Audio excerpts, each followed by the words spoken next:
بسم اللہ الرحمن الرحیم ومن خواصہ دخول اللام، خواصہ کے اندر جو ضمیر ہے اس کا مرجع ہے اسم کے خاصوں میں سے لام کا داخل ہونا ہے۔ یہاں پر مصنف نے خواص کہا ہے، بعض کتابوں کے اندر علامت کہا ہے، علامتہ اسم کی علامت۔ تو سوال یہ ہے کہ خواص یعنی خاصہ اور علامت کے درمیان فرق کیا ہے؟ جواب یہ ہے کہ علامت کے لیے ذو علامت کا ہونا ضروری ہے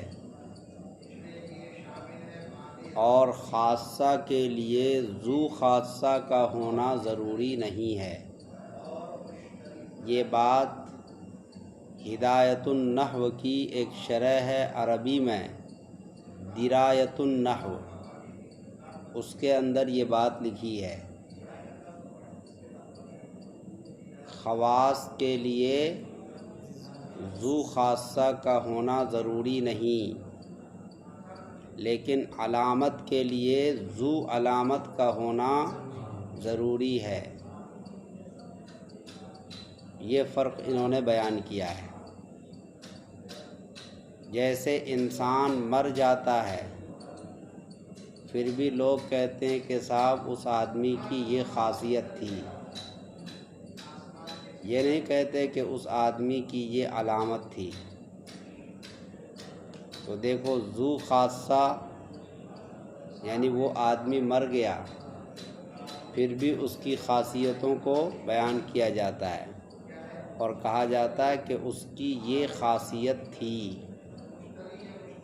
یہ نہیں کہا جاتا اس کی یہ علامت تھی۔ تو پتہ یہ چلا کہ علامت کے لیے ذو علامت کا وجود ضروری ہے۔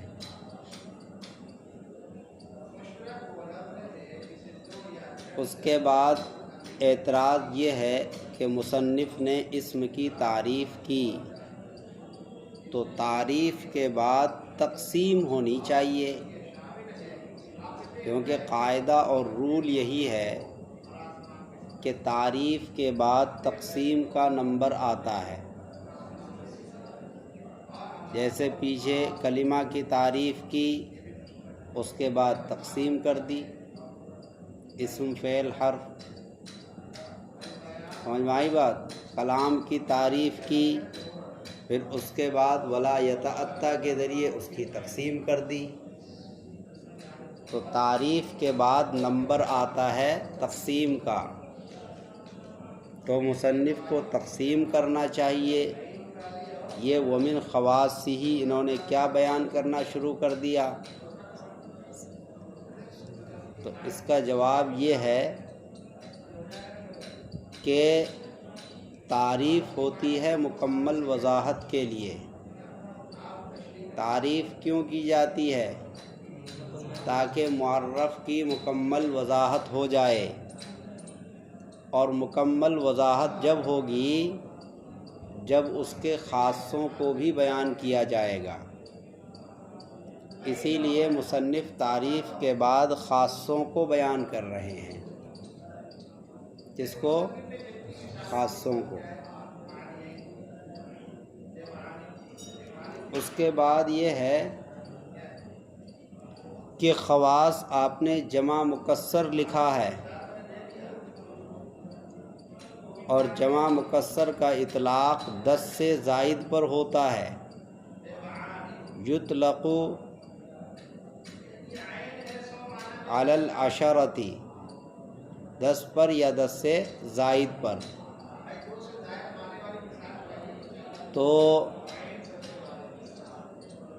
یہاں پر تو مصنف نے صرف 5 خاصے بیان کیے، جبکہ آپ جمع کثرت لے کر آئے تو کم از کم 10 تو ہونے چاہیے. سمجھ میں آئی بات؟ تو اس کا جواب یہ ہے کہ مصنف نے خواص یعنی جمع کثرت ذکر کر کے اس بات کی طرف اشارہ کیا کہ خاصے بہت سارے ہیں، اور اس کے شروع میں من تبعیضیہ لے کر آئے. من تبعیضیہ دلالت کرتا ہے بعض پر. من تبعیضیہ کے ذریعے سے اشارہ کیا کہ ہم ساروں کو بیان نہیں کریں گے، بعض کو اور کچھ کو بیان کریں گے، اور وہ کچھ 5 ہیں. ابن حاجب علیہ الرحمہ فرماتے ہیں کہ مفصل جو قافیہ کی اصل کتاب ہے، اصل کتاب علامہ زمخشری کی تھی مفصل، اس میں نحو و صرف وغیرہ ہر طرح کے مسائل یکجا کر دیے گئے تھے. ابن حاجب علیہ الرحمہ نے اس میں سے مسائل کو چھانٹ کر الگ کر کے ایک الگ کتاب تیار کی، اس کا نام رکھا کافیہ. تو یہ مفصل سے مختصر ہے. کس سے؟ ہاں، ابن حاجب نے کہا کہ مفصل کے اندر تقریباً اسم کے 20 خاصے بیان کیے گئے ہیں. کتنے خاصے؟ 20. ابن حاجب نے ان میں سے چھانٹ کر 5 کو بیان کیا جو اہم ہیں، باقی 15 کو انہوں نے ڈیلیٹ کر دیا. جو اہم خاصے تھے ان میں سے 5 کو انہوں نے ذکر کر دیا. سمجھ میں آ گئی بات؟ اس کے بعد اعتراض ہے کہ خاصے 5 ہی کیوں ہیں؟ اس کا جواب دیا انہوں نے دلیل حصر کے ذریعے سے. کس کے ذریعے سے؟ دلیل حصر یہ ہے کہ خاصہ کی 2 قسمیں ہیں، خاصہ لفظی اور خاصہ معنوی. خاصے کی 2 قسمیں، خاصہ لفظی اور خاصہ معنوی. خاصہ لفظی 2 حال سے خالی نہیں، یا تو ذکر الشیء فی اولی ہوگا یا ذکر الشیء فی آخری ہی ہوگا. ذکر الشیء فی اولی کا مطلب اس کے شروع میں ذکر کرنا، خاصے کو لفظ کے شروع میں لانا. اگر ذکر الشیء فی اولی ہی ہے تو وہ دخول اللام ہے، لام اسم کے شروع میں داخل ہوتا ہے، اس لیے اس کو کیا کہیں گے؟ ذکر الشیء فی اولی ہی. اور اگر ذکر الشیء فی آخری ہی ہو تو 2 حال سے خالی نہیں، یا تو حرکت ہوگی یا حرکت کے تابع. اگر حرکت ہوگی تو وہ جر ہے نا، آگے دخول اللام والجر، وہ جر ہے. اور اگر حرکت کے تابع ہوگی تو وہ تنوین ہے. تو 3 خاصے ہو گئے لفظی. اب آؤ دوسری قسم خاصہ معنوی کی طرف. خاصہ معنوی بھی 2 حال سے خالی نہیں، یا تو مرکب تام کے ضمن میں ہوگا یا مرکب ناقص کے ضمن میں ہوگا. اگر مرکب تام کے ضمن میں ہو تو اس کو کہتے ہیں مسند الیہ، اسی کا ذکر انہوں نے کیا الاسناد الیہ. اور اگر مرکب ناقص کے ضمن میں ہو تو اسی کو کہا انہوں نے اضافت. مضاف مضاف الیہ میں اسناد جو ہوتی ہے اسناد ناقص ہوتی ہے. تو یہ 5 خاصے ہو گئے دلیل حصر کے طور پر. سمجھ میں آئی بات؟ اس کے بعد خواص، یہ خاصۃن کی جمع ہے. خاصے کی تعریف ہے خاصۃ الشیء ما یوجد فیہ ولا یوجد فی غیرہ، کیا تعریف ہے؟ خاصۃ الشیء، شے کا خاص ہونا، ما یوجد فیہ، اس چیز میں جس کے اندر پایا جائے، ولا یوجد فی غیرہ، اور اس کے علاوہ میں نہ پایا جائے۔ شے کے خاص ہونے کا مطلب یہ ہے کہ وہ چیز اسی میں پائی جائے، اس کے علاوہ میں وہ چیز نہ پائی جائے۔ جیسے عالم ہونا انسان کا ایک خاصہ ہے، تو عالم ہونا انسان ہی کے ساتھ خاص ہے، کوئی حیوان عالم نہیں ہوتا۔ سمجھ میں آئی بات؟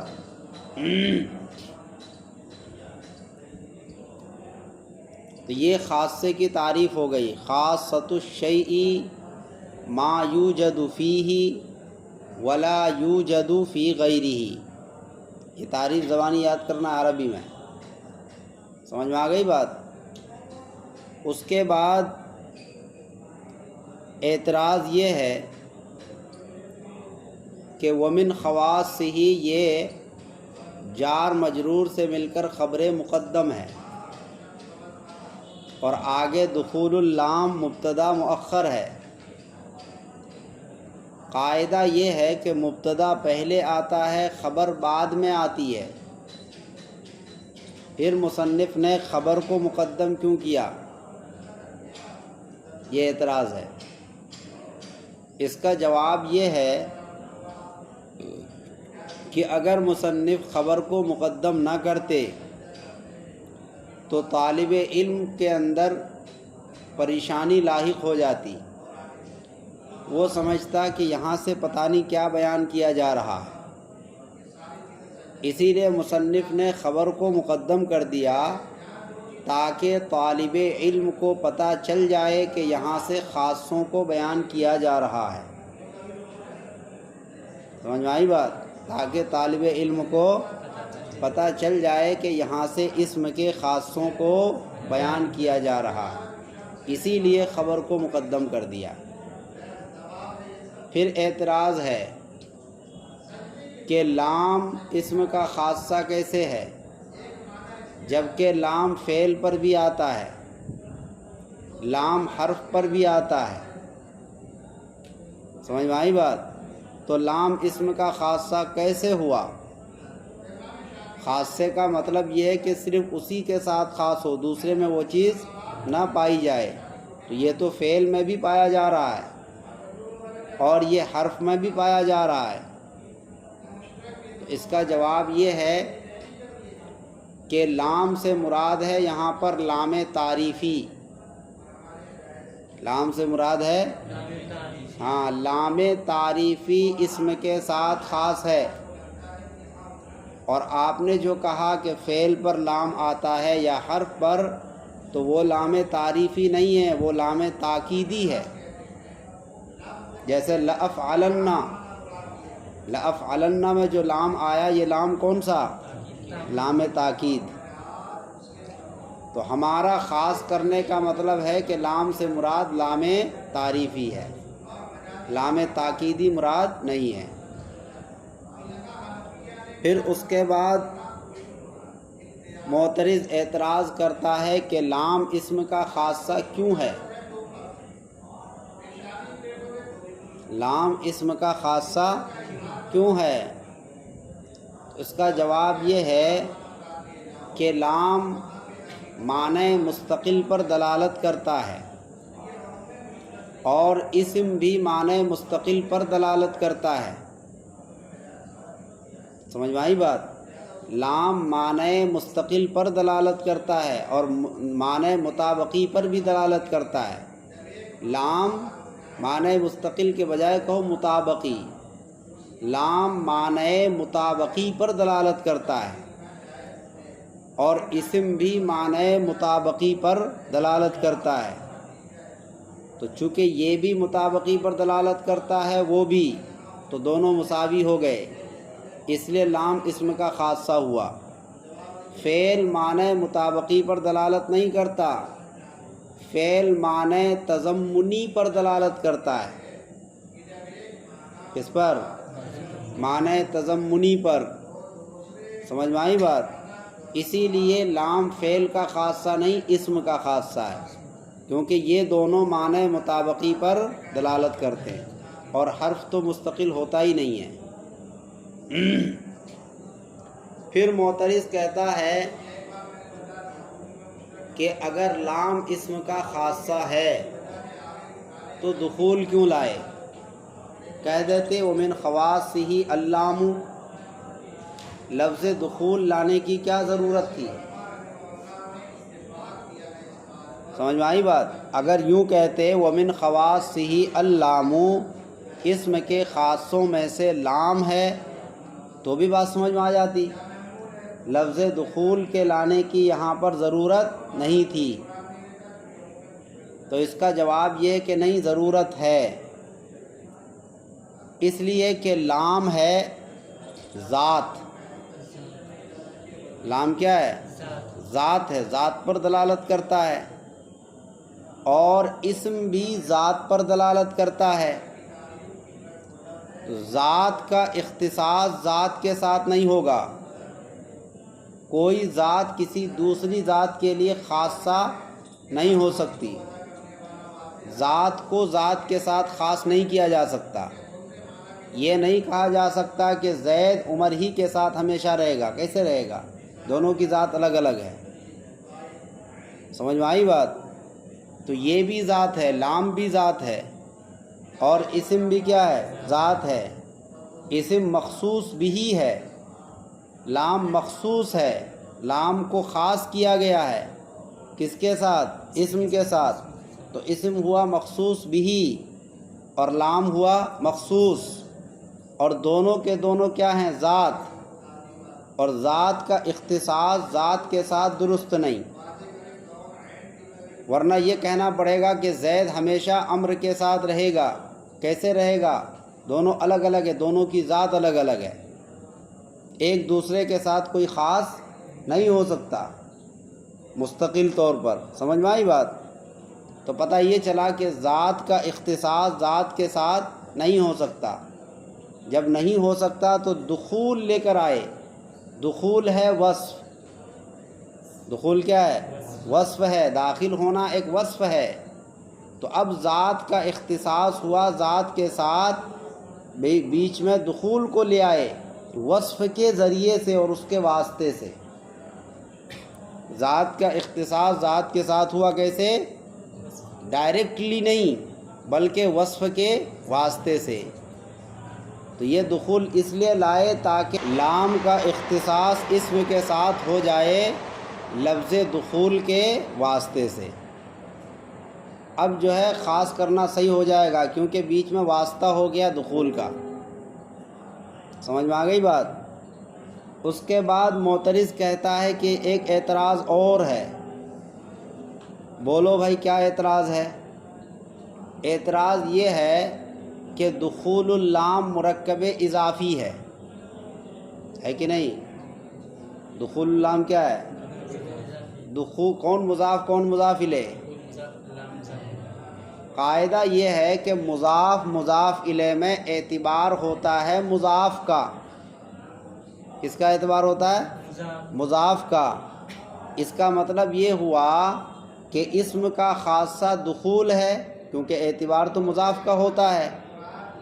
تو اسم کا خاصہ کون ہو گیا؟ دخول. حالانکہ اسم کا خاصہ دخول نہیں ہے. تو آپ کی بات تو فٹ نہیں ہو رہی ہے. آپ کہنا چاہتے ہیں کہ اسم کا خاصہ لام ہے، لیکن یہاں قاعدے کے روح سے پتہ چلتا ہے کہ اسم کا خاصہ دخول ہے. تو اس کا جواب انہوں نے دیا کہ یہاں پر